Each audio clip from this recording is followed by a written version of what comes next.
Bardoli sugar ફેક્ટરીના નવનિયુક્ત ડિરેક્ટરોએ આજરોજ શ્રી કમલમ, સુરત જિલ્લા ભાજપા મધ્યસ્થ કાર્યાલય બારડોલીની શુભેચ્છા મુલાકાત લીધી હતી.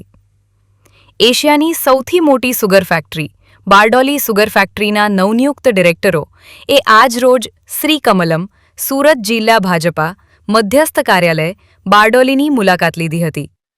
સુરત જિલ્લા ભારતીય જનતા પાર્ટી સંગઠન દ્વારા ગુજરાત પ્રદેશ ભાજપા ઉપાધ્યક્ષ તથા સુરત જિલ્લા ભાજપા પ્રભારી ગૌતમ ગેડિયા, સુરત જિલ્લા ભાજપા પ્રમુખ ભરત રાઠોડ, મહામંત્રીઓ જગદીશ પારેખ, રોહિત પટેલ, અંકુર દેસાઈ તેમજ શુભેચ્છકો દ્વારા શુભેચ્છાઓ પાઠવવામાં આવી હતી.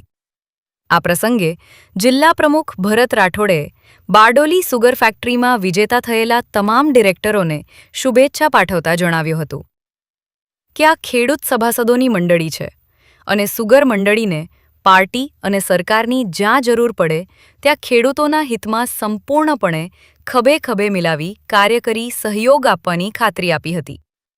અને વધુમાં સહકાર સંસ્થાનો વહીવટ અને પ્રવૃત્તિ સહકારિતાથી જ ચાલશે, એમાં રાજકારણની કોઈ દાખલગીરી થશે નહીં. બ્યુરો રિપોર્ટ, ગુજરાત આત્મીયતા ન્યૂઝ, બારડોલી.